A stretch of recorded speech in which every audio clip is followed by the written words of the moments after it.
अस्सलामुअलैकुम। Urdu news network के साथ मैं हूं इरफान सारी। सबसे पहले हेडलाइंस। अवाम ने महंगाई लीग का चेहरा देख लिया, शेर तो बिल्ली निकला। दीरबाला में वर्कर्स कन्वेंशन से chairman Peoples Party Bilawal Bhutto Zardari का खिताब। कहा, इस्लामाबाद के हुक्मरानों को एहसास नहीं कि अवाम कितनी तकलीफ में है। नजर नहीं आ रहा कि चेयरमैन पीटीआई को मौका मिलेगा। खुदा न खास्ता अगर खान साहब को मौका मिला तो वो भी जाती हिसाब लेंगे। बिलावल को उनकी जबान में जवाब नहीं देंगे। नून लीगी रहनुमा राना सनाउल्लाह का रद्द अमल। कहते हैं, लामहला बिलावल भुट्टो जरदारी को हमारे मुखालिफ का बयानिया अख्तियार करना पड़ गया। पीपी चेयरमैन हमारे दोस्त हैं, हम इकट्ठे काम करते रहे हैं। पीटीआई की साइफर केस में जेल ट्रायल के खिलाफ दायर इंट्रा कोर्ट अपील मंजूर। जेल ट्रायल का 29 अगस्त का नोटिफिकेशन कलअदम करार। 13 नवंबर को काबीना मंजूरी के बाद जेल ट्रायल का नोटिफिकेशन माजी पर इतलाक नहीं होगा। इस्लामाबाद हाई कोर्ट ने महफूज फैसला सुना दिया। मसला कश्मीर के मुंसिफाना हल के बगैर खित्ते में पायदार अमन का क़याम मुमकिन नहीं है। निगरान वजीर आजम अनवारुल हक काकड़ का असगर खान अकेडमी में पाक फजाइया की पासिंग आउट परेड से खिताब। कहा, पाकिस्तान हथियारों की दौड़ में शरीक नहीं, मगर किसी भी मुमकिन जारियत से निमटने के लिए जंगी तैयारियां असरी तकाजों से हम आहंग करता रहेगा। निगरान वजीर आजम ने परेड के अख्तिताम पर फ्लाई पास्ट का मुआयना भी किया। मौलाना फजलुर रहमान का मुस्तकबिल में नून लीग के साथ मिलकर चलने का ऐलान। नून लीगी कायद नवाज शरीफ की मौलाना फजलुर रहमान की रिहाइश गाह आमद। सियासी मामलात, इंतखाबात, फलस्तीन और दीगर मौज़ूआत पर बातचीत। मीडिया से गुफ्तगू में मौलाना फजलुर रहमान ने कहा, पाकिस्तान पीपल्स पार्टी के खिलाफ इंतहा पसंदाना रवैया अख्तियार नहीं करेंगे। मुस्तकबिल में नून लीग के साथ मिलकर चलने का फैसला किया है।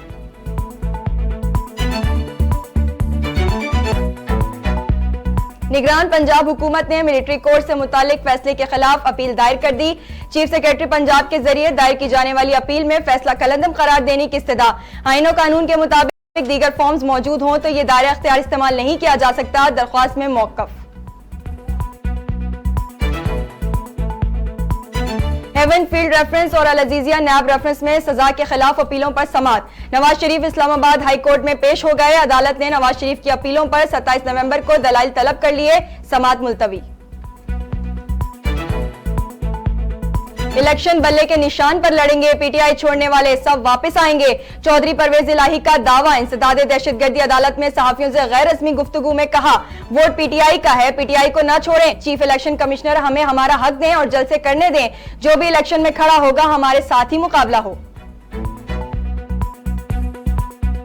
इस्तेकाम पाकिस्तान पार्टी में 32 अरकान की शमूलियत का मामला। पार्लिमानी लीडर असद अमान ने इस्तेकाम पार्टी में शमूलियत की खबरों को बेबुनियाद करार दे दिया। कहा, हम इस्तेकाम पाकिस्तान पार्टी में शामिल नहीं हुए। आइंदा होने वाले जनरल इलेक्शन में इस्तेकाम पाकिस्तान पार्टी की हिमायत करेंगे। पाकिस्तान की खातिर इस्तेकाम पाकिस्तान पार्टी का साथ देंगे। नून लीगी रहनुमा सेनेटर इसहाक डार का कहना है, मुस्लिम लीग नून ने 18वीं अपनी तरमीम को वापसी के हवाले से कोई फैसला नहीं किया। सेनेट इजलास में कहा, मुस्लिम लीग नून ने मंशूर कमेटी को 18वीं तरमीम के खात्मे का कोई मैंडेट नहीं दिया। 18वीं तरमीम के खात्मे की बजट नई नहीं, काफी पुरानी है। Army chief general Syed Asim Munir का स्ट्राइक कोर का दौरा। मुश्तरका तरबियती मश्क का मुशाहिदा किया। ISPR का कहना है, मश्क का मकसद जारी ऑपरेशनल तैयारियों की तौसीक करना है। आर्मी चीफ की मश्क में शरीक जवानों से भी मुलाकात। जवानों के जज्बे, ऑपरेशनल कारकर्दगी और पेशा वाराना महारत को सराहा। चेयरमैन पीटीआई ने कहा, खबर मोनिका का बयान झूठ है। वकील शेर अफजल मरवत की अडियाला जेल के बाहर मीडिया से गुफ्तगू। कहा, पीटीआई को माइनस करने और कायदीन के घरेलू मामलात पर बिला जवाज मुदाखलत की जा रही है। चेयरमैन वकला की कारकर्दगी से मुतमईन है। जल्द से जुलूस और कॉर्नर मीटिंग फौरी तौर पर शुरू करने की हिदायत कर दी है। Convener MQM Pakistan doctor Khalid मकबूल की वालिदा की नमाज जनाजा मदनी मस्जिद में अदा कर दी गई। साबिक मेयर कराची मुस्तफा कमाल, अमीनुल हक समेत MQM के कारकुनों की शिरकत। गवर्नर सिंध कामरान टिसोरी, इमरान इस्माइल, महमूद मौलवी और निहाल हाशमी भी शरीक हुए। रहनुमा पीपल्स पार्टी सेनेटर रजा रब्बानी ने फलस्तीन से मुतालिक बयान पर सदर आरिफ अलवी के इस्तीफे का मुतालबा कर दिया। कहा, वजीर खारजा बताएं, सदर के तबाहकुन बयान के बाद निगरान हुकूमत ने क्या इकदाम उठाए। जलील अब्बास जिलानी ने कहा, रजा रब्बानी का नुक्ता नजर दुरुस्त है। ईवान सदर ने जो बयान जारी किया इसमें वजारत खारजा की मुशावरत शामिल नहीं थी। पाकिस्तान की पोजीशन हमेशा दो रियासती हल की रही है। मुत्तहिदा कौमी मूवमेंट पाकिस्तान के कई साबिक रहनुमा पीपल्स पार्टी में शामिल हो गए। सईद गनी ने प्रेस कॉन्फ्रेंस में खबरदार करते हुए कहा, MQM लोगों को खौफजदा कर रही है, ये मुनासिब नहीं। तमाम शहरियों और सियासी वर्कर्स को आजाद हासिल है कि अपनी सियासत का तयन कर सकें। वो हालात तब्दील हो गए कि MQM को छोड़ा तो हशर बुरा होगा। गुंडागर्दी और बदमाशी की जबान किसी सूरत बर्दाश्त नहीं। सिक्योरिटी फोर्सेस के डेरा इस्माइल खान और जनूबी वजीरिस्तान में 2 कामयाब ऑपरेशंस 3 दहशतगर्दों को मंतकी अंजाम तक पहुंचा दिया। तीनों हलाक दहशतगर्द सिक्योरिटी फोर्सेस और अवाम पर हमलों में मुलविस थे। भारी असलहा और गोला बारूद भी बरामद। शुमाली वजीरिस्तान के इलाके गड़ू में बारूदी सरंग की धमाके से एक जवान शहीद हो गया।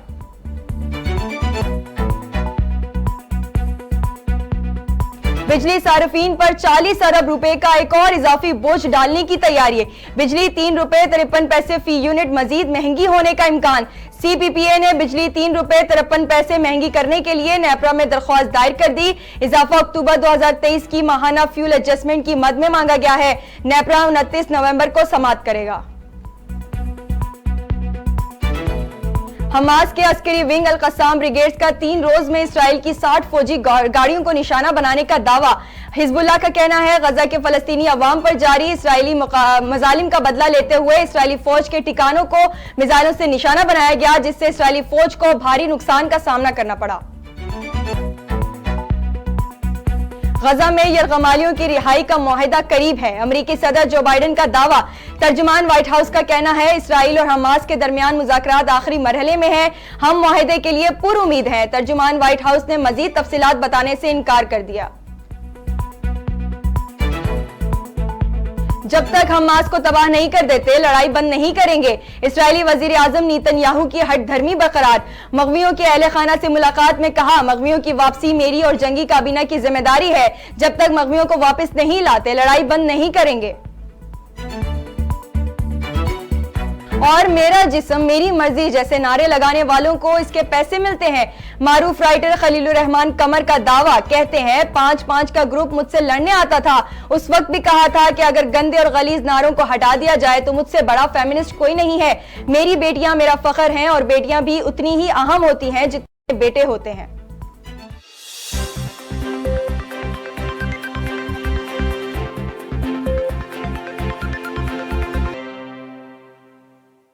हेडलाइंस आपने मुलाहिजा की। खबरों की तफसील इस ब्रेक के बाद। हमारे साथ रहिएगा।